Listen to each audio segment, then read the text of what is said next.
যশোদানন্দন ব্রজ জনরঞ্জন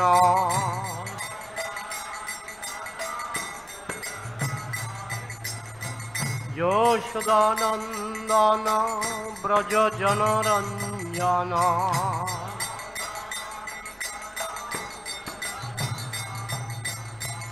যমুনা তীর বনচারী। নমঃ বিষ্ণুপদায় কৃষ্ণপৃষ্ঠায় ভূতলে শ্রীমতে ভক্তিবেদান্ত স্বামিনিতি নামিনে। নমস্তে সারস্বতে দেবে গৌরবাণী প্রচারিণে নির্বিশেষ শূন্যবাদী পাশ্চাত্য দেশতার। শ্রীমদ্ ভাগবত তৃতীয় স্কন্দ নবম অধ্যায়। অধ্যায়ের নাম সৃজনী শক্তির জন্য ব্রহ্মার প্রার্থনা।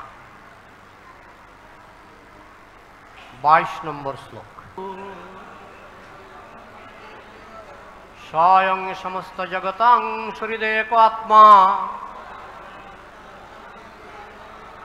সত্যেন জন্মিঢ়য়তে ভগবান ভগেন তেনৈব মে দৃশমনুস্পৃশতাদ যথাহং সক্ষ্যামি পূর্ববদিদং প্রণত প্রিয়সৌ। শিলা প্রভুপাদকৃত অনুবাদ এবং তাৎপর্য। জয় শিল প্রভুপাদ কি জয়। অনুবাদ। পরমেশ্বর ভগবান আমার প্রতি প্রসন্ন হন। তিনি এই জগতের সমস্ত জীবের একমাত্র বন্ধু ও পরমাত্মা এবং সকলের চরম সুখের জন্য তার সর ঐশ্বর্যের দ্বারা তিনি সকলকে পালন করেন। তিনি আমাকে কৃপা করুন যাতে আমি পূর্বের মতো সৃষ্টি করার জন্য তার শক্তিতে আবিষ্ট হয়ে অন্তর্দৃষ্টি সম্পন্ন হতে পারি, কেননা আমিও তার প্রিয় শরণাগত আত্মাদের একজন। তাৎপর্য। পরমেশ্বর ভগবান পুরুষোত্তম বা শ্রীকৃষ্ণ হচ্ছেন জড় ও চিন্ময় উভয় জগতেরই পালনকর্তা। তিনি সকলের জীবন ও সখা, কেননা জীব এবং ভগবানের মধ্যে স্বাভাবিকভাবে শাশ্বত স্নেহ ও প্রেম রয়েছে। তিনি সমস্ত জীবের একমাত্র সখা ও হিতৈষী এবং তিনি অদ্বিতীয়। ভগবান তার সরৈশ্বর্যের দ্বারা সর্বত্র সমস্ত জীবেদের পালন করেন, সেই জন্য তাকে ভগবান বা পরমেশ্বর বলা হয়। ব্রহ্মা তার কৃপা প্রার্থনা করেছেন যাতে তিনি পূর্বের মতো ব্রহ্মাণ্ডের সৃষ্টিকার্য সম্পাদন করতে সক্ষম হন। ভগবানের অহৈতুকী কৃপার প্রভাবেই কেবল মরীচি এবং নারদের মতো লৌকিক ও দিব্য উভয় প্রকার ব্যক্তিদেরই তিনি সৃষ্টি করতে সক্ষম হয়েছিলেন। ব্রহ্মাও ভগবানের কাছে প্রার্থনা করেছিলেন, কেননা শরণাগত আত্মাদের কাছে ভগবান অত্যন্ত প্রিয়। শরণাগত আত্মারা ভগবানকে ছাড়া আর কিছুই জানেন না। তাই ভগবান তাদের প্রতি অত্যন্ত স্নেহপরায়ণ। হরে কৃষ্ণ। মহারাজ একটু কৃপা করবেন যাতে ভক্তদের আনন্দ বিধানের জন্য দু চার কথা বলতে পারি। হরে কৃষ্ণ। অধ্যায়টির নাম হচ্ছে সৃজনী শক্তির জন্য ব্রহ্মার প্রার্থনা। সৃষ্টিকর্তা ব্রহ্মা। আমাদের সনাতন শাস্ত্রে সৃষ্টিকর্তার পজিশন অনেকটা নিচেই, কেননা ভগবান স্বয়ং আসলে কিছুই সৃষ্টি করেন না। কৃষ্ণ তিনি বলতে গেলে তিনি কিছুই সৃষ্টি করেন না। সৃষ্টি করেন তার অংশের অংশের অংশের অংশের অংশ। ভগবানের কাজ শুধু ভক্তদের সঙ্গে নাচ গান করা, বাঁশি বাজানো, এটি হচ্ছে ভগবানের কাজ। তাই প্রভুপাদের একটা জায়গায় প্রভুপাদ বলেছিলেন, একটা কনভারসেশনে আমি শুনেছিলাম, যে কৃষ্ণ হচ্ছেন সবচেয়ে অলস। উনি যেহেতু কৃষ্ণকে সখারূপে ভাবতেন প্রভুপাদ, কারণ তার একটা কবিতায় তিনি বলেছেন, কৃষ্ণ তব পুণ্য হবে ভাই, সে পুণ্য করিবে যবে রাধারানী খুশি হবে। এই কবিতাটাতে প্রভুপাদ এমনভাবে লিখেছেন যে সেদিন আবার কবে হবে যেদিন আমি বৃন্দাবনে বনে বনে তোমার সঙ্গে লুটুপুটি খাবো। তো তা থেকে মনে হয় যে তার মধ্যে সখ্যরসের একটা প্রভাব আছে। না হলে তিনি এই ধরনের কবিতা লিখবেন কেন? এই কবিতাটা সম্পূর্ণই সখ্যরসের কবিতা। তো সখা হিসাবে অনেক সময় একজন সখা আরেকজন সখাকে একটু ঠাট্টাইয়ারকি করতে পারে। তাই প্রভুপাদ বলছেন কৃষ্ণ হচ্ছেন সবচেয়ে অলস। এত অলস, তার কোনো কাজ নাই। সৃষ্টি স্থিতি প্রলয় তিনি করেন না। সৃষ্টি করেন, প্রধান সৃষ্টিগুলি করছেন মহাবিষ্ণু, গর্ভদক্ষায় বিষ্ণু, ক্ষীরদক্ষায় বিষ্ণু। তারা যে তিন বিষ্ণু, এরা জড়জগতের প্রধান সৃষ্টি কার্য করেন। আর গৌণ সৃষ্টিকর্তা হচ্ছেন ব্রহ্মা। তো সৃষ্টিকার্য তো স্বয়ং ভগবানকে করতে হয় না। স্বয়ং ভগবান, তার একটাই কাজ প্রেম বিনিময়, ভক্তদের সঙ্গে প্রেমের আনন্দ আস্বাদন করা। তো এখানে আমরা দেখতে পাচ্ছি যে ব্রহ্মা তিনি ভগবানের কাছে প্রার্থনা করছেন। ব্রহ্মার মতো ক্ষমতাশালী ব্যক্তি তিনিও ভাবছেন যে তার কৃপা ছাড়া, ভগবানের কৃপা ছাড়া আমি সৃষ্টিকার্য করতে পারবো না। কিন্তু আমরা অনেক সময় সাহস করি যে ভগবানের কৃপা ছাড়া এটা করব ওটা করব, ভগবানের কৃপার কোনো প্রয়োজন নাই।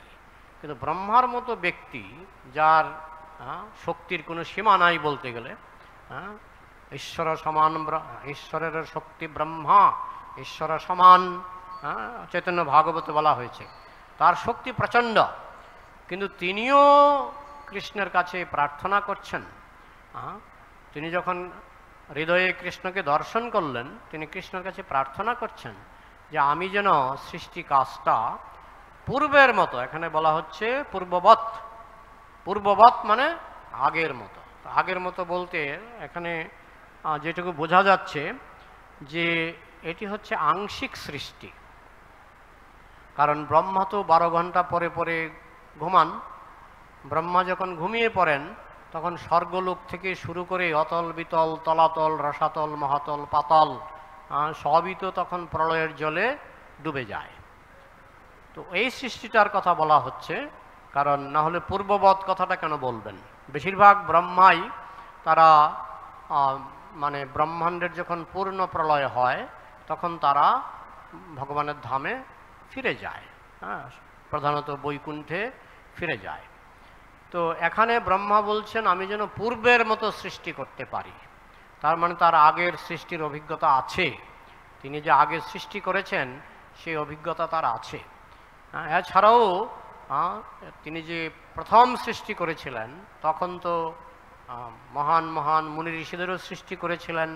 রাক্ষস, খক্ষস, ভূত, প্রেত সবই তো অরিজিনালি ব্রহ্মা থেকেই এসেছে। ব্রহ্মা বিভিন্ন প্রজাপতিদের সৃষ্টি করেছেন, বিভিন্ন প্রজাপতিরা তারা সব কিছু সৃষ্টি করেছে, এমনকি মশা মাছি পর্যন্ত। এই জন্য আমরা ডারউইনের থিওরি মানি না। ডারউইন কি বলে যে অ্যামিবা থেকে ক্রমে ক্রমে মানুষের সৃষ্টি হয়েছে, অ্যামিবা থেকে। কিন্তু আমরা সেরকম সিদ্ধান্ত আমরা মানি না। আমাদের যা কিছু সৃষ্টি হয়েছে সব উপর থেকে এসেছে। সৃষ্টিটা হচ্ছে উপর থেকে নিচের দিকে। আর ডারউইন কি বলেন? সৃষ্টিটা হচ্ছে নিচের থেকে উপরের দিকে। অ্যামিবা হচ্ছে এককোষী জীব। এককোষী জীব মানে খুবই ছোট প্রাণী, কিন্তু তার থেকে নাকি মানুষ হয়েছে। তো ছোট থেকে উপরের দিকে উঠেছে। কিন্তু আমরা, আমাদের সিদ্ধান্তটা হলো সৃষ্টিটা হয়েছে উপর থেকে নিচের দিকে। তো এইভাবে বিভিন্ন দেবদেবী থেকে দেবদেবীদের যখন পতন হয় তারা মনুষ্যরূপে জন্মগ্রহণ করে, মানুষের যখন পতন হয় তারা তখন কীটপতঙ্গ রূপে জন্মগ্রহণ করে কিংবা নরকে প্রবেশ করে। তো ব্রহ্মা তিনি আছেন উপরে। ব্রহ্মলোক হচ্ছে এই জড় ব্রহ্মাণ্ডের সবচেয়ে উপরের গ্রহ। তো সেখানে তিনি আছেন এবং সেখান থেকে তিনি প্রজাপতিদের সৃষ্টি করেছেন। এবং প্রজাপতি থেকে মশা, মাছি, কীট, পতঙ্গ, সাপ। সাপ কার সন্তান? কশ্যপ মুনি আর কদ্রু। এই মশা মাছিও কশ্যপ মুনি আর কদ্রুর সন্তান। মশা মাছি এইসব। তো এইভাবে মানে দেবতাও সৃষ্টি হয়েছে বা ঊর্ধ্বতন যারা কর্তৃপক্ষ তারাও সৃষ্টি হয়েছে ব্রহ্মা থেকে, প্রজাপতিদের জন্ম হয়েছে ব্রহ্মা থেকে, এবং তিনি তো যে কোনো জায়গা থেকে তার দেহের যে কোনো জায়গা থেকে তিনি সৃষ্টি করতে পারেন। তিনি মন থেকে সৃষ্টি করেছেন চতুর্কুমারকে, তাই না, মানসপুত্র। তো এইভাবে তার থেকে যেমন মহান মহান ভক্তদের সৃষ্টি হয়েছে। চতুর্কুমারকে তিনি সৃষ্টি করে তিনি কি বলেছিলেন যে ভগবান আমাকে দায়িত্ব দিয়েছে জগতে প্রজা সৃষ্টি করার জন্য, তোমরা প্রজা সৃষ্টি করো। তখন চতুর্কুমার বলেছিলেন, না, তোমার মতো আমরা এটা করব না, কারণ আমরা এই বন্ধনে আবদ্ধ হতে চাই না। আমরা চাই এই জড়জগতের বন্ধন থেকে মুক্ত হয়ে ভগবানের ধামে ফিরে যেতে। তখন ব্রহ্মার খুব ক্রোধ হয়ে গেল যে আমার সন্তান, তাও আবার প্রথম সন্তান, আমার আদেশ অমান্য করছে, তাহলে আমি তাদেরকে ধ্বংস করে ফেলি অভিশাপ দিয়ে। কিন্তু সন্তানকে কি করে ধ্বংস করি? তাই তিনি ক্রোধটাকে চেপে রাখলেন। তো সেই চাপা ক্রোধ তার কপাল থেকে বেরিয়ে আসলো। কি রূপে? রুদ্র, শিবের একটি রূপ, সেই রূপে বেরিয়ে আসলো। তো এইভাবে ব্রহ্মার সৃষ্টি। আর আমরা যেইভাবে এই জড়জগতে মানে পৃথিবীতে মানুষের যে সন্তান জন্ম হয়, ব্রহ্মার সৃষ্টি তো সেরকম নয়, অদ্ভুত। ভগবান তাকে অদ্ভুত ক্ষমতা দিয়েছেন। তো এত ক্ষমতাশালী ব্যক্তি, তিনি আগেও সৃষ্টি করেছেন এবং আংশিক প্রলয়ের পর তিনি আবার পুনরায় সৃষ্টি করতে যাচ্ছেন। কিন্তু তারপরও তিনি প্রার্থনা করছেন যে আমাকে শক্তি বুদ্ধি দিন, যাতে আমি পুনরায় সৃষ্টি করতে পারি। পরমেশ্বর ভগবান আমার প্রতি প্রসন্ন হন। তো এখান থেকে প্রথম শিক্ষার বিষয়টা হলো যে আমাদের সর্বদাই প্রার্থনা করতে হবে। আমরা নিজের শক্তিতে কিছু করতে পারি না। নিজ বল চেষ্টা প্রতি ভরসা ছাড়িয়া তোমার কৃপায় আছি নির্ভর করিয়া। তার মানে কি আমরা নিজেরা চেষ্টা করব না? প্রভুপাদ মাঝে মধ্যেই বলতেন যে god help those who help themselves.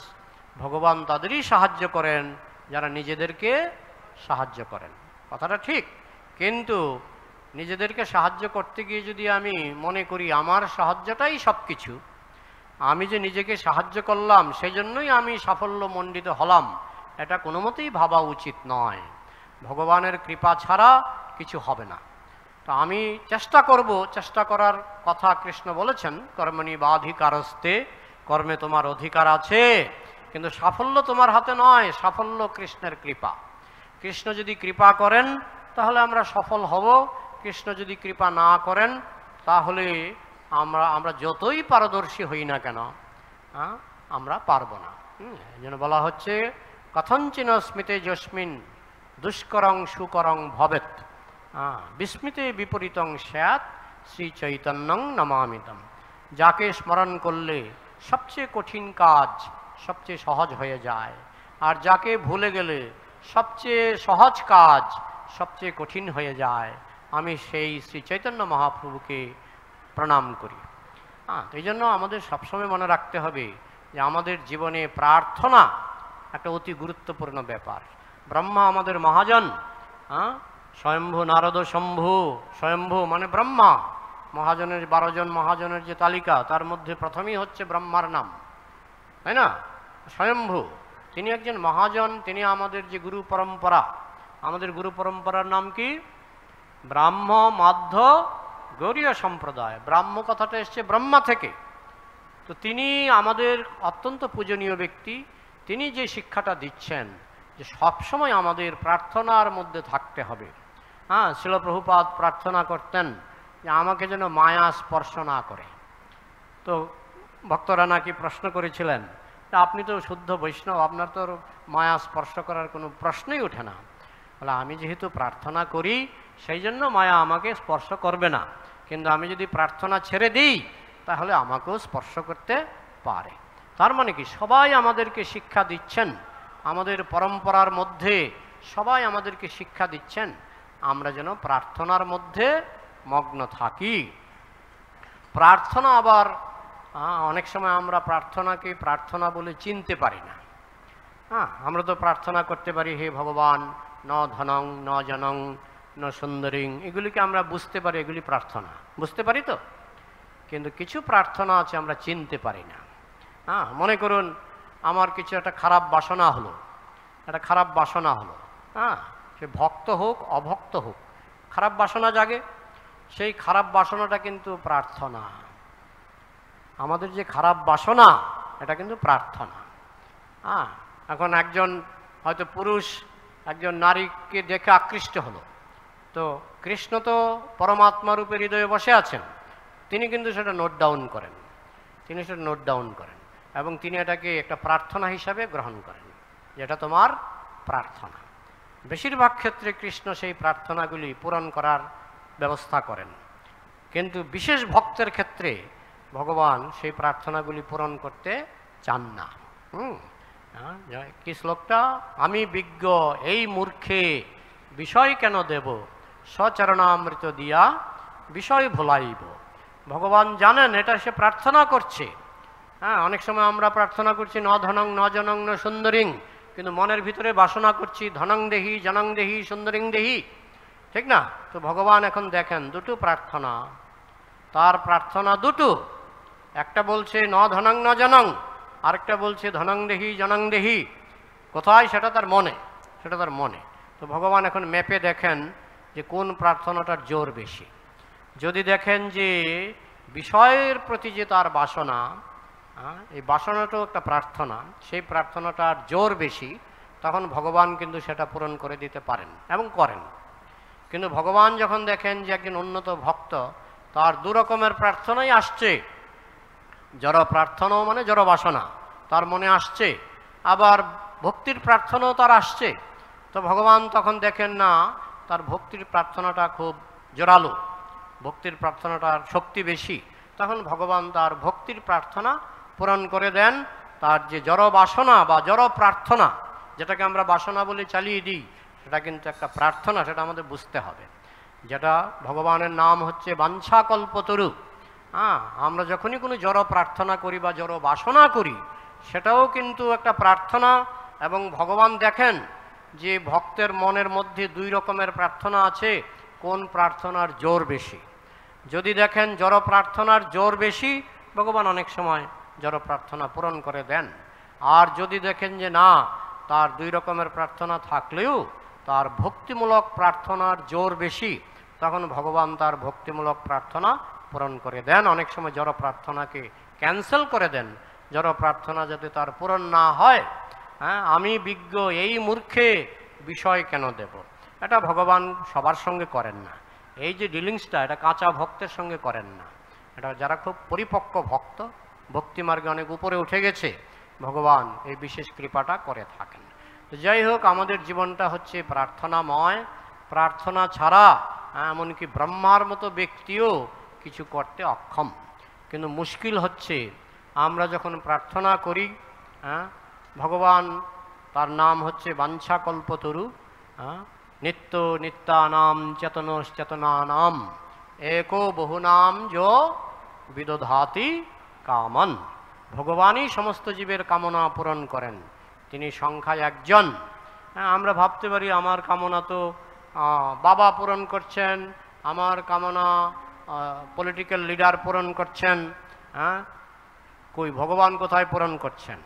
কিন্তু জানান জনন জানায়াত, ভগবান মানুষের মাধ্যমে মানুষের বাসনাগুলি পূর্ণ করতে পারেন, জীবের মাধ্যমে জীবের বাসনাগুলি পূর্ণ করতে পারেন। কিন্তু অরিজিনাল পূরণকর্তা, অরিজিনাল আমাদের বাসনা কে পূরণ করেন? অরিজিনালি ভগবান।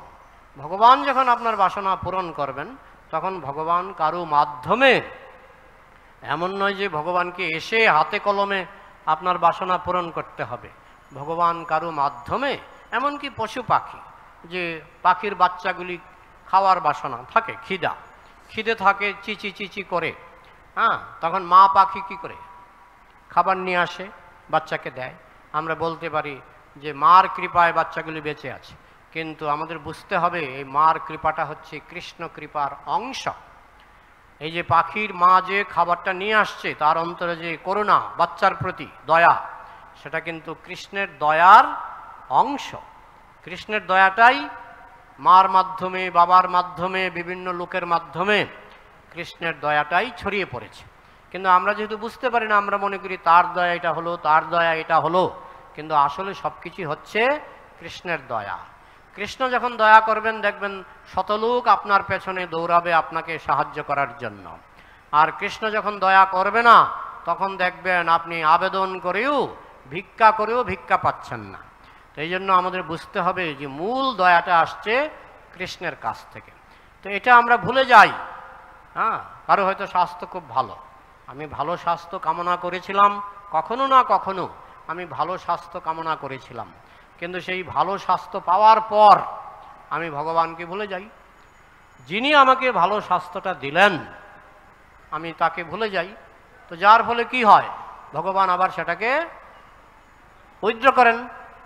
এইটা আমরা ভুলে যাই বলে কিন্তু আমরা ঠকি, যে ভগবান আমার প্রার্থনা অনুসারে আমাকে সুন্দর স্বাস্থ্য দিয়েছেন, আমার প্রার্থনা অনুসারে আমাকে পড়াশোনার সুযোগ দিয়েছেন, এই দিয়েছেন, সেই দিয়েছেন। যখন আমরা সেটা ভুলে যাই তখনই কিন্তু আবার ভগবান সেটাকে উইথড্র করেন। এই জন্য প্রার্থনা অনুসারে আমরা এই এখন একটা সুবিধা পেয়েছি, সুযোগ পেয়েছি, কিন্তু এই সুযোগটা যদি আমরা ভুলে যাই, ভগবান কিন্তু আবার এটা, কৃষ্ণ কিন্তু আবার এটাকে উইথড্র করবেন। তো এই প্রসঙ্গে শ্রীল প্রভুপাদ একটা খুব সুন্দর গল্প বলেছেন, আপনারা সবাই গল্পটা জানেন, কিন্তু এই গল্পটা অত্যন্ত শিক্ষামূলক। এই গল্পটা হচ্ছে পুনর্মূষিক ভব। একটা মুনির আশ্রমে একটা ইঁদুর ঘুরে বেড়াতো। তো মাঝে মধ্যে একটা বিড়াল সেই ইঁদুরটার পেছনে দৌড়াতো। তখন সেই ইঁদুরটা গিয়ে মুনিকে বলছে, মুনিবর, এই যে বিড়ালটা না আমাকে খুব উৎপাত করে, তো তুমি কি চাও? মুনি জিজ্ঞাসা করলেন, তুমি কি চাও? না, আমি বিড়াল যদি হতে পারি। তো বিড়াল হয়ে কি হবে?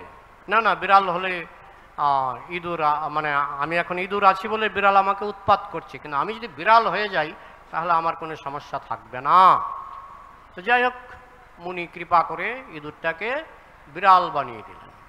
তো বিড়াল হওয়ার পর সে যখন ঘুরে বেড়াচ্ছে, ইঁদুরকে তো সে তাড়া করছে। যে ইঁদুর এক সময় তার ভয়ে সন্ত্রস্ত ছিল, এখন তো সে নিজেই ইঁদুরকে তাড়া করছে। তো পরে সে দেখছে কুকুর তাকে তাড়া করছে। তখন সে গিয়ে মুনিকে বোঝাতে লাগলো যে আমাকে কুকুর বানিয়ে দিন। বলে, দেখো এইসব করে হবে না কিছু। মুনি বলছেন, এসব করে কিছু হবে না, তুমি ইঁদুর থেকে বিড়াল হয়েছ, এখন বিড়াল থেকে কুকুর হবে, তো এতে কিন্তু তোমার সমস্যার সমাধান হবে না। তখন বলছে, না, আপনি আমাকে এটা করে দিন, আমাকে কুকুর বানিয়ে দিন। তখন মুনি দয়া করে তাকে কুকুর বানিয়ে দিল। মানে কি, প্রার্থনাগুলি পূরণ করা হচ্ছে, হচ্ছে কি না? প্রার্থনাগুলি পূরণ করা হচ্ছে। এরপরে এক সময় সে দেখছে যে সে মানে একটা বাঘ তাকে তাড়া করছে। তো যখন বাঘ তাড়া করছে, সে তো এবার, কুকুর তো বাঘের সঙ্গে পারবে না। সে ওই দেখলো যে মুনি একমাত্র ভরসা, তো মুনির কাছে গিয়ে বলছে, আমাকে দয়া করে বাঘ বানিয়ে দিন। তখন মুনি বলছে, দেখো তোমাকে একবার ইঁদুর থেকে বিড়াল বানালাম, বিড়াল থেকে কুকুর বানালাম, তারপর তুমি বাঘ হতে চাইছো, কিন্তু তা থেকে সমস্যার সমাধান হবে? বলে, না না, আপনি দিন, বাঘ বানিয়ে দিলে আমি আর চাইবো না, আমি আর বর চাইবো না। তখন মুনি তাকে বাঘ বানিয়ে দিলেন। তো বাঘ হওয়ার পরে সে ঘন ঘন মুনির দিকে তাকাচ্ছে। তো মুনি বলছে, কি রে, কি ব্যাপার, এত ঘন ঘন তাকাচ্ছিস কেন? তোর কি মনের ইচ্ছা কি? আপনাকে খাবো। তখন মুনি বলছে, পুনর্মূষিক ভব, তুমি আবার ইঁদুর হয়ে যাও। চি চি চি চি চি চি করে আবার দৌড়াতে লাগলো। তো ভগবান আমাদের বাঞ্ছাগুলি সেরকম পূরণ করে দেন। আমরা ইঁদুর থেকে বিড়াল হই, বিড়াল থেকে কুকুর হই, কুকুর থেকে বাঘ হই, বাঘ থেকে মানুষ হই, এগুলি আমাদের বাঞ্ছা অনুসারে ভগবান পূরণ করে দেন। কিন্তু ক্ষমতা পাওয়ার পর, যেটা রাবণ করেছিলেন, ক্ষমতা পেয়ে গেছেন, ক্ষমতা যে কৃষ্ণের দেওয়া। হিরণ্যকশিপু ক্ষমতা পেয়েছিলেন যদিও ব্রহ্মার মাধ্যমে, কিন্তু ব্রহ্মার মাধ্যমে মানে ব্রহ্মা শক্তি পেয়েছেন কোথায়? কৃষ্ণ থেকে। তো সবই আমরা কৃষ্ণ থেকে পাই, যত ক্ষমতা, ভালো চোখ, ভালো কান, ভালো নাক, সবই আমরা কৃষ্ণের কাছ থেকে পাই। কৃষ্ণ ইচ্ছা করলে 1 সেকেন্ডে উইথড্র করতে পারেন, কিন্তু কৃষ্ণ বিনা কারণে তো উইথড্র করবেন না। কৃষ্ণ যদি দেখেন যে তাকে আমি যে ক্ষমতাগুলি দিলাম সেই ক্ষমতাগুলি সে কাজে লাগাচ্ছে, সে আমার দেওয়া ক্ষমতা দিয়ে আমার সন্তুষ্টি বিধান করছে, আমার আরাধনা করছে, আমার বাণী প্রচার করছে এবং আমার নির্দেশ পালন করছে, তখন ভগবান কিন্তু তাকে প্রমোশনের পর প্রমোশন, ওই ইঁদুর থেকে বিড়াল, বিড়াল থেকে কুকুর, প্রমোশনের পর প্রমোশন, মানুষ, মানুষ থেকে দেবতা, দেবতা থেকেও আরও উপরে জনলোক, মহরলোক, তপলোক, ব্রহ্মলোক, ওইসবে তাকে প্রমোশন দিতে পারে, দেয়, ভগবান দেয়। কিন্তু যখনই ভগবান দেখেন যে সে কিন্তু ক্ষমতার মিসইউজ করছে, যে বাঘ ক্ষমতা পেয়ে বলছে যার কাছ থেকে ক্ষমতা পেলাম, এটাকে বলে গুরু মারা বিদ্যা, গুরু মারা বিদ্যা, যার কাছ থেকে ক্ষমতা পেলাম তাকেই খেয়ে ফেলবো। তো যখন ভগবান দেখেন, কৃষ্ণ যখন দেখেন আমি ক্ষমতা দিলাম কিন্তু আমাকেই খেয়ে ফেলতে চাইছে, তখন কৃষ্ণ কি করে, ঠিক আছে দাঁড়াও, পুনর্মূষিক ভব, পুনরায় মুশিক হয়ে যাও। তো এটাই হচ্ছে আমাদের জীবনে, আমরা বড় বড় সুযোগ পাই, ভালো ভালো সুযোগ পাই, সবচেয়ে বড় সুযোগ হচ্ছে এমন দুর্লভ মানব দেহ পাইয়া কি করো ভাবনা কেহ। আচ্ছা, মনুষ্য দেহ তো অনেকেই পেয়েছে না, কিন্তু মনুষ্য দেহ পেয়ে কেউ অমুক বাবার শিষ্য হয়েছে, তমুক ঠাকুরের শিষ্য হয়েছে, তাই না? কিন্তু কয়জন বৈষ্ণব হতে পেরেছে? সেটা এখানে যারা উপস্থিত আপনারা সেই সুযোগও পেয়েছেন, সদ্গুরু পেয়েছেন, তারপরে ভালো গ্রন্থ, অপূর্ব গ্রন্থ পেয়েছেন, সাধু সঙ্গ পেয়েছেন, সব পেয়েছেন। তার মানে আমরা কিন্তু আছি সুযোগের সর্বোচ্চ স্তরে। যে সুযোগ আমরা পেয়েছি এটা হলো সুযোগের, এই যেমন বিড়াল থেকে ইঁদুর থেকে বিড়াল, তার থেকে কুকুর, তার থেকে বাঘ, এখানে সবচেয়ে বড় সুযোগটা পেয়েছিল কে? বাঘ। তা আমরা কিন্তু সবচেয়ে বড় সুযোগটা পেয়েছি, এত বড় সুযোগ তুলনা হয় না, কারণ আমরা মনুষ্যদেহ পেয়েছি, আমরা বৈষ্ণব ধর্মের সন্ধান পেয়েছি, আমরা বৈষ্ণব দীক্ষা পেয়েছি, এবং শ্রেষ্ঠ গ্রন্থ আমরা পেয়েছি, শ্রেষ্ঠ ধাম, বিশেষ করে আপনারা যারা মায়াপুরে আছেন শ্রেষ্ঠ ধাম পেয়েছেন, এর থেকে বড় ধাম হয় না। বৃন্দাবনে ছিলেন কি বাবাজি? গৌরকিশোর দাস বাবাজি, জগন্নাথ দাস বাবাজি, উনি বলছেন আমি বৃন্দাবনে থাকবো না। এখানে কৃষ্ণ সামান্য মাখন চুরি করেছে বলে, মাখন চুরি করেছে বলে মা যশোদা কৃষ্ণকে কান মলে দিয়েছে, লাঠি দিয়ে শাসন করেছে, সারাদিন দড়ি দিয়ে বেঁধে রেখেছে। আমি এই বৃন্দাবনে থাকবো না, আমি যাব গৌরধাম। গৌরধাম চলে আসলেন মায়াপুরে, জানেন তিনি মায়াপুরে, তিনি বৃন্দাবন ইয়েতে ছিলেন, নবদ্বীপে তার কুটির এখনো আছে। তো গৌরধাম মানে অন্তত জগন্নাথ দাস বাবাজির বিচারে গৌরধাম একেবারে বৃন্দাবন থেকেও তার কাছে শ্রেষ্ঠ মনে হয়েছে বলেই তো তিনি এখানে এসেছেন, তাই না? অনেকে বৃন্দাবনে জায়গা কিনে বাড়িটারি করতে চায়, আমি তাদেরকে পরামর্শ দিই আমাদের জন্য, কলিযুগের বাসিন্দাদের জন্য মায়াপুরটাই শ্রেষ্ঠ। যাই হোক, তো এই সুযোগগুলি তো এখানে যারা উপস্থিত আপনারা কিন্তু সবাই পেয়ে গেছেন। তাই সুযোগের কথা বিচার করলে আমরা কিন্তু একেবারে টপমোস্ট লেভেলে আছি, কোনো সুযোগের কিন্তু কমতি নেই, কোনো সুযোগের কমতি নেই, যেটা একটু কমা আছে। সব দিক থেকে চিন্তা করে আমরা কিন্তু আছি একেবারে, ওই যেমন ইঁদুর থেকে বাঘ, আমরা কিন্তু তারও উপরে আমরা সুযোগ পেয়েছি তো। এবার সেই সুযোগ পেয়ে যদি আমরা বলে আমি তো ডেলি প্রার্থনা করি ন ধনং ন জনং, কিন্তু আরেকটা প্রার্থনা কি আমি দেখছি? বলে কোনটা? আমার মনে যে বাসনা সেটা যে প্রার্থনা, সেটা আমার বুঝতে হবে, সেটা আমার প্রার্থনা, আর সেটা তীব্র হলে কৃষ্ণ সেই প্রার্থনা পূরণ করেন। সুতরাং আমি দুই রকমের প্রার্থনা করছি, এটাই ডুপ্লিসিটি। ডুপ্লি মানে দুই রকম, দুই রকম প্রার্থনা করছি। একবার বলছি ন ধনম, আরেকবার বলছি ধনম। ধনমটা বলছি মনে মনে, আর মুখে বলছি ন ধনম। ন জনম মুখে বলছি, আর মনে মনে বলছি জনম, ফলোয়ার ফলোয়ার। ন সুন্দরীম মুখে বলছি ন সুন্দরীম, মনে মনে বলছি সুন্দরীম সুন্দরীম। কিংবা মাতাজিদের পক্ষে সুন্দরম মানে সুন্দর পুরুষ। তো যাই হোক, এইভাবে আমরা যে মনে মনে যেটা প্রার্থনা করি সেটা কিন্তু কৃষ্ণ বেশি গুরুত্ব দেন। কেন জানেন? কৃষ্ণের একটি নাম হচ্ছে ভাবগ্রাহী জনার্দন। মূর্খ বদতি বিষ্ণায় ধীর বদতি বিষ্ণবে উভয়স্তং সমং পুণ্যং ভাবগ্রাহী জনার্দন। কৃষ্ণ হচ্ছেন ভাবগ্রাহী। আমি মুখে কি প্রার্থনা করছি সেটা কৃষ্ণ যতটুক না গুরুত্ব দেন, তার থেকে বেশি গুরুত্ব দেন আমি মনে কি প্রার্থনা করছি। এখন আমি যেটা বারবার বলছি, মনের বাসনাটা একটা প্রার্থনা। এমন নয় যে এটা প্রার্থনার ভাষায় প্রকাশ করতে হবে। হ্যাঁ, হে ভগবান আমাকে সুন্দরী স্ত্রী দাও, এটা যে ভাষা দিয়ে প্রকাশ করতে হবে এমন নয়। হ্যাঁ, আমার মনে যদি সেরকম আসক্তি বা সেরকম আকর্ষণ জেগে ওঠে সেটা প্রার্থনা। আমি ভাষা দিয়ে প্রকাশ করি আর না করি। রাবণও প্রার্থনা করেছেন, কংসও প্রার্থনা করেছেন, কি না তারা চাইছিলেন জড় ঐশ্বর্য। জড় ঐশ্বর্য সেটাও ভগবানের কৃপা ছাড়া সম্ভব নয়। রাবণ যে সোনার লঙ্কা পেয়েছেন এটা কি তার নিজের শক্তিতে না ভগবানের শক্তিতে? ভগবানের শক্তিতে, কারণ তার মনে সেই বাসনা ছিল। এমন নয় যে ভগবান সব বাসনা পূর্ণ করবেন, কিন্তু তিনি অনেক সময় আমাদের জড় বাসনাগুলিও তিনি প্রার্থনা হিসেবে মনে করে তিনি সেইগুলিকে পূরণ করার চেষ্টা করেন। তো সেই জন্য তার প্রতি কি আমাদের কৃতজ্ঞ হওয়া উচিত নাকি অকৃতজ্ঞ থাকা উচিত? কৃতজ্ঞ হওয়া উচিত যে তিনি আমাদের সমস্ত বাসনা পূর্ণ করছেন। হ্যাঁ, এবং এই বাসনা তিনি যেটা আমাকে পূর্ণ করলেন, যা দিলেন আমাকে, সেই জিনিসটা দিয়ে তার সেবা করি।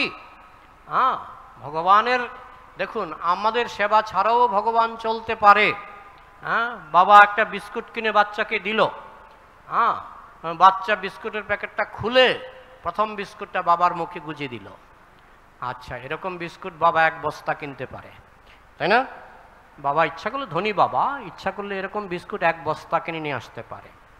কিন্তু এক বস্তা বিস্কুট কিনে বাবা যে আনন্দ পাবে তার থেকে লক্ষ গুণ বেশি আনন্দ পায় যখন ছোট বাচ্চা বাবার মুখে প্রথম বিস্কুটটা গুজে দেয়। কেন না? সেখানে প্রেম আছে। ভগবান তিনি শুধু প্রেম চান, আর কিছু চান না।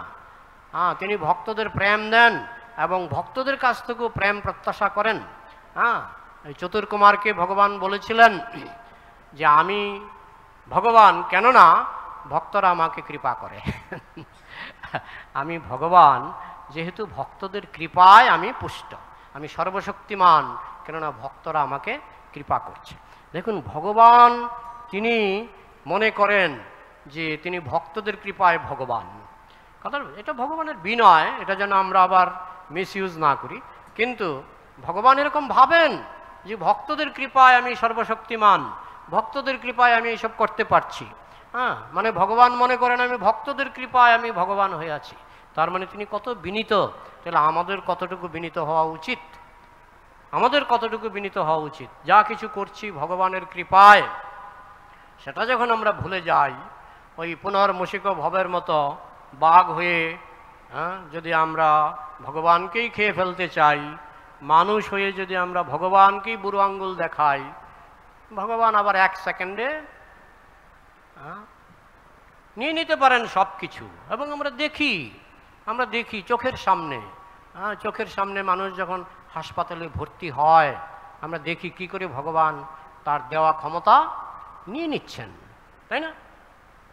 অনেক অনেক। হ্যাঁ, এই যে একজন ভক্ত আমাকে বলছিল যে তার মার হাত প্যারালাইজড হয়ে গেছে, হাত প্যারালাইজড হয়ে গেছে। তো হাঁটতে পারে, চলতে পারে, কিন্তু হাত দিয়ে কোনো কাজ করতে পারে না। তো যখন পায়খানায় যায় তখন পায়খানা শৌচ করবে কি করে? হাত প্যারালাইজড, ছেলে গিয়ে শৌচ করিয়ে দেয়। হ্যাঁ, তাহলে ভগবান আমাদেরকে কেমন বেকায়দায় ফেলতে পারে, কেমন বেকায়দায় ফেলতে পারে আমরা কল্পনা করতে পারি না। এই জন্য সুযোগ থাকতে থাকতে ভগবান সুযোগ দিয়েছেন, ক্ষমতা দিয়েছেন, অনেক কিছু দিয়েছেন। তাই আমার মৌখিক প্রার্থনা তো বটেই, আমার অন্তরের বাসনাগুলিও আমার প্রার্থনা মনে করে যে এগুলো আমার প্রার্থনা, অন্তরের বাসনাগুলিও প্রার্থনা। আমি যেন কুপ্রার্থনা না করি, মানে কুবাসনা না করি, এবং সেই অনুসারে যদি আমি আমার জীবনকে পরিচালিত করতে পারি, ভগবান কিন্তু আমাদের কোনো সুবর্ণ সুযোগ তিনি উইথড্র করবেন না, তিনি আরও বাড়িয়ে দেবেন, তিনি আরও বাড়িয়ে দেবেন। আমাদের সুযোগ সুবিধা ভক্তি মার্গে আমাদের উপরের থেকে উপরে নিয়ে যাবেন। কিন্তু যখনই আমরা ভগবানের সঙ্গে টেক্কা দেওয়ার চেষ্টা করব, তার দেওয়া সুযোগের অপব্যবহার করব, তিনি কিন্তু 1 সেকেন্ডে, তিনি হিরণ্যকশিপুর ক্ষমতা নিতে তার কতক্ষণ লেগেছিল? মুহূর্তের মধ্যে তিনি হিরণ্যকশিপুর সব ক্ষমতা নিয়ে নিয়েছিলেন। তো এইভাবে ভগবান চাইলে যে কারো ক্ষমতা, তারই দেওয়া ক্ষমতা, তিনি চাইলে যে কোনো মুহূর্তে তিনি নিয়ে নিতে পারেন। এই জন্য আমাদের রাজার যে রাজ্যপাঠ, যেন নাটু আর নাট, দেখিতে দেখিতে কিছু নয়, হেন মায়া করে যেই পরম ঈশ্বর সেই, তারে মন সদা করো ভয়। ভগবানকে ভয় পাওয়া এটা একটা ভক্তির যোগ্যতা। আমরা শুধু প্রেম প্রেম বলি, কিন্তু ভগবানকে ভয় পাওয়াটাও একটা ভক্তির যোগ্যতা। আমরা যদি ভগবানকে ভয় পাই এবং প্রেম সহকারে তার সেবা করি, তাহলে ভগবান আমাদের উপর সন্তুষ্ট হবেন, প্রমোশন দেবেন। আর সেটা না করে আমরা যদি ভগবানের দেওয়া ক্ষমতার মিসইউজ করি, তাহলে ভগবান পুনরায় আমাদেরকে পুনর্মূষিক ভব কি বানিয়ে দেবেন, কি কোথায় ফেলে দেবেন, কোন নরকে। ভক্তরা সাধারণত নরকে যায় না, কিন্তু অন্যান্য অসুবিধায় ফেলে দিতে পারেন। হয়তো আপনাকে প্যারালাইজড বানিয়ে দিলেন, আপনাকে হয়তো হুইল চেয়ারে করে মন্দিরে আসতে হবে। এদেরও পূর্বজন্মের অনেক ভক্তি ছিল। বৃন্দাবনে বানর, প্রভুপাদ বলছেন এরা পূর্বজন্মে সব বৈষ্ণব ছিল। বৃন্দাবনের বানর, বৃন্দাবনের শূকর, এরা পূর্বজন্মে সব বৈষ্ণব ছিল। কিন্তু বৈষ্ণব থাকা কালেও তারা ক্ষমতার অপব্যবহার, মিসইউজ করেছে। তো সেই জন্য ভগবান তাদেরকে শাস্তি দিয়ে, তাদের এই পুনর্মূষিক ভব করে তাদেরকে পুনরায় কারেকশন করার চেষ্টা করছেন। তো যে বুদ্ধিমান, সে কিন্তু পুনর্মূষিক হতে চায় না। যে ভগবান যা দিয়েছ ক্ষমতা, তোমারই দেওয়া ক্ষমতা, এবার কৃপা করো যাতে তোমার দেওয়া ক্ষমতা তোমার চরণের সেবায় লাগাতে পারি। তো আর 5-10 মিনিট আছে, প্রশ্ন উত্তরের জন্য একটু সময় রাখতে হবে। মন্তব্য মহারাজ করবেন। মন্তব্য হচ্ছে, যারা এখানে ধাম বাসিয়েছেন সকলে অত্যন্ত ভাগ্যবান, আপনাদের চরণে প্রণাম। আমার তো ধাম বাস হলো না, ঘুরে বেড়াচ্ছি। তো প্রশ্ন হচ্ছে, ব্রহ্মা বললেন আমি যেন আশীর্বাদ করুন পূর্ববৎ সৃষ্টি করতে পারি। পূর্বে তো অভিজ্ঞতা ছিল, আর নতুন করে প্রার্থনা কি করবে? ভগবান উনি বলতে পারতেন যে আরে একটু ভালো করে আপনার ইচ্ছা মতো করতে পারি। পূর্ববৎ কথাটা কেন ব্যবহার করলেন? পূর্বে তিনি নিখুঁতভাবে সৃষ্টি করেছিলেন। তারপরে তিনি যখন ঘুমিয়ে পড়লেন, 12 ঘন্টা ঘুমালেন, ঘুমের পরে তিনি যখন উঠলেন, বলতে গেলে কোটি কোটি বছর পরে, কোটি কোটি বছর পরে তিনি যখন ঘুম থেকে উঠলেন, তখনও তার মনে হচ্ছিল যে হয়তো পারবো না, আগের মতো হয়তো পারবো না, কারণ সৃষ্টি কার্যটা এত কঠিন। আপনি একটা মনে করুন পরীক্ষা দিলেন, পরীক্ষার পরে হয়তো 2 বছর কেটে গেল। আপনাকে যদি হঠাৎ করে বলা হয় যে পরীক্ষাটা আবার দেন, আপনি কি বলবেন? যে আমার একটু পড়াশোনা করার সুযোগ দিন, তাই না? কারণ আপনি পড়াশোনা করে পরীক্ষা দিয়েছেন। এখনও যদি আমাকে বলে মাধ্যমিক পরীক্ষা দিন, আমি কিন্তু বলবো যে কমপক্ষে আমাকে 6 মাস থেকে 1 বছর আমাকে দিতেই হবে, নাহলে পারবো না, তাই না? তো তার মানে কি, আমরা যাই করি সেগুলি আবার ভুলে যাই। মত্তঃ স্মৃতির জ্ঞানম অপহনঞ্চ, আমরা ভুলে যাই। আর বিশেষ করে সৃষ্টি কার্য এত কঠিন কাজ। এটা ব্রহ্মাও মনে করছেন যে আমি আগের মতো হয়তো নাও পারতে পারি, আর ভগবানের শক্তি ছাড়া তো পারবই না। তাই তিনি প্রার্থনা করছেন। ঠিক আছে, হরে কৃষ্ণ। হরে কৃষ্ণ। হরে কৃষ্ণ। খুব সুন্দর প্রবচন দিয়েছেন। হরে বল। তো আপনার ক্লাসের এই আকর্ষণ যে আপনি আমাদেরকে প্রশ্ন করার সুযোগ দেন, তো আমার যে প্রশ্নটা সেটা হচ্ছে যে আপনি যে বললেন যে আমরা যেন ভগবানের সঙ্গে টেক্কা না করি, তাহলে ভগবান আমাদের যে সুযোগ দিয়েছে উইথড্র করে নেয়। তো খুব সুন্দর আপনি বলেছেন। আমাদের নিজেদের মধ্যে আত্মসমালোচনা যাকে বলে, এটা খুব ভালো। মাঝে মাঝে আমাদের অহংকার হয়ে যায়, অহংকার মত্ত হইয়া নিতাই বাদ পাশারিয়া। তো খুব সুন্দর ক্লাস।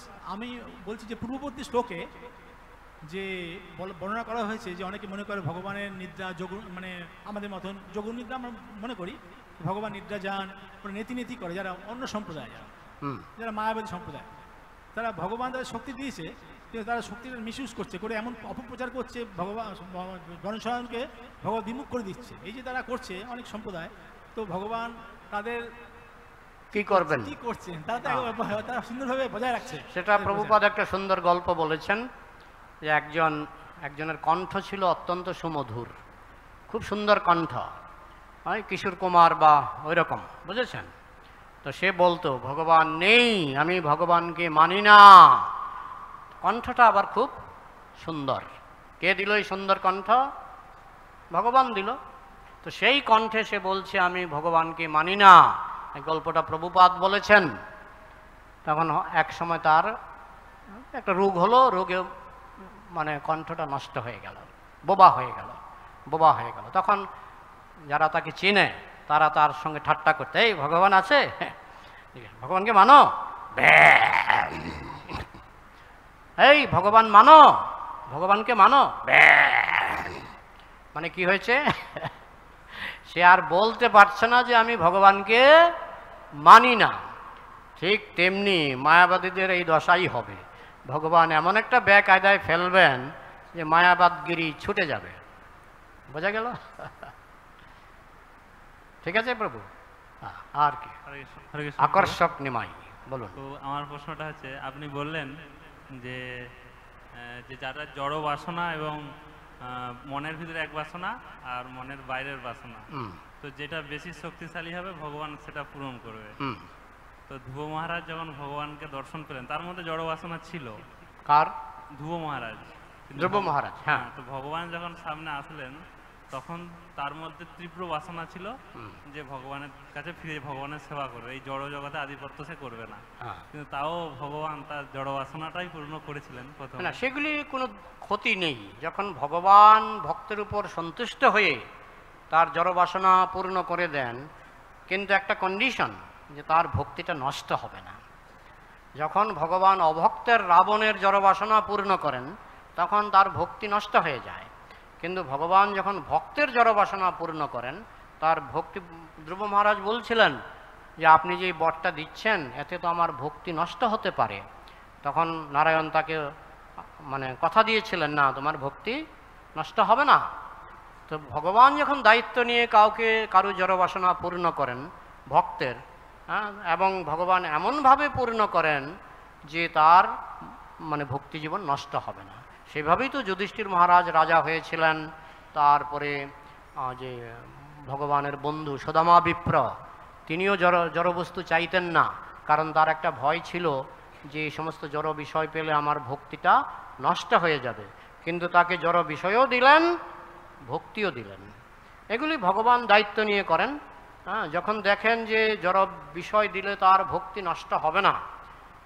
যেমন ছিল প্রভুপাদ যখন বাড়িতে ছিলেন, ব্যবসা বাণিজ্য করতেন, ওষুধের কোম্পানি, দোকান এইসব ছিল, ভগবান সব নষ্ট করে দিলেন, সব নষ্ট করে দিলেন। এক দোকানে আগুন লাগলো, এক দোকানে ম্যানেজার সব পয়সা পাতি নিয়ে পালিয়ে গেল, এরকম প্রভুপাদের জীবনে পাওয়া যায়।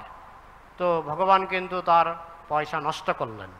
পরে যখন দিলেন, প্রভুপাদ যখন 40 টাকা নিয়ে আমেরিকায় গেলেন, 40 কোটির বেশি তিনি পেলেন, তাই না? তাহলে যখন দিলেন কোটি কোটি দিলেন, আর যখন নিলেন সব নিয়ে নিলেন। কেন নিয়ে নিলেন? না নিলে তুমি বেরোচ্ছ না, তুমি না নিলে সন্ন্যাস গ্রহণ করছো না, এই জন্য ভগবান নিয়ে নিলেন। আর যখন দিলেন, এবার তুমি সন্ন্যাসী হয়েছ, এবার তোমাকে উজাড় করে দিলাম, কারণ আমি জানি এই টাকা দিয়ে তুমি বিষয়কর্ম করবে না, এই টাকা দিয়ে তুমি ভগবানের সেবা করবে, আমার সেবা করবে, এই জন্য ভগবান দিলেন। তাই ভগবান কখনো দেন, কখনো নেন। যখন নেন বুঝতে হবে এই হরণটাই শ্রীহরি করছেন যাতে আমার ভক্তির উন্নতি হয়, আর যখন দেন তখন বুঝতে হবে ভগবান দিচ্ছেন যাতে আমার ভক্তির উন্নতি হয়। বোঝা গেল? আকর্ষক নিমাই প্রভু, বুঝতে পারলেন? হরে কৃষ্ণ প্রভু, দণ্ডবত প্রণাম। শ্রীপাদ কমলাপতি প্রভু, বলুন। প্রভু, একজন আমাকে প্রশ্ন করেছিলেন যে কলিযুগের কোনো পাপী ব্যক্তির কাছে 3 জন যমদূত আসে। আমি বলেছিলাম যে মন দিয়ে পাপ করে, শরীর দিয়ে করে, কায় মনোবাক্যে করে, বাক্য দিয়ে করে। বলছে কলিযুগে তো মনে মনে পাপ নাই, তাহলে কি করে পাপ করবে? কলিযুগে তো মনে মনে পাপ করলে পাপ ধরে না, যদি ভালো চিন্তা করে ভগবান সেটা গ্রহণ দেয়। তাহলে কলিযুগে যদি আমরা মনে মনে যদি ভগবানকে কিছু খারাপ করি, ভগবান তো সেটা বাছাই করে ভালোটা নেবে, খারাপটা ফেলে দেবে। এটাও একটা ব্যাপার আছে। আমি মনে মনে চিন্তা করছি যে একটা পাপ করব, কিন্তু মনের চিন্তাটা কি মনের সীমায় আবদ্ধ থাকে? একটা লোক মনে মনে চিন্তা করছে অবৈধ সঙ্গ করবে, সে আজকে চিন্তা করছে, কালকে চিন্তা করছে, পরশু চিন্তা করছে, মাসের পর মাস চিন্তা করছে, সেটা কি শেষ পর্যন্ত মনের গণ্ডিতে আবদ্ধ থাকবে? কি মনে হয় আপনার? আবদ্ধ থাকবে না, এটা মনের গণ্ডি থেকে দেহের গণ্ডিতে চলে আসবে কি না? আমরা তো দেখি, প্রমাণ পাই তো, আমরা চলে আসে। তাই মনে মনে পাপ করলে পাপ হয় না, সুতরাং ভেরি গুড, আমি মনে মনে কিছু কুচিন্তা করি, কিন্তু মনে রাখবেন ওই কুচিন্তাটা মনের গণ্ডিতে আবদ্ধ থাকবে না, এটা নামবেই দেহের গণ্ডিতে, নামবেই। এই জন্য মনে মনে পাপ করলে কোনো ভয় নাই, এটা একটা ভুল ধারণা। মনে মনে পাপ করলে বড় ভয়, কারণ এই মনের গণ্ডি দেহের গণ্ডিতে নেমে আসবে।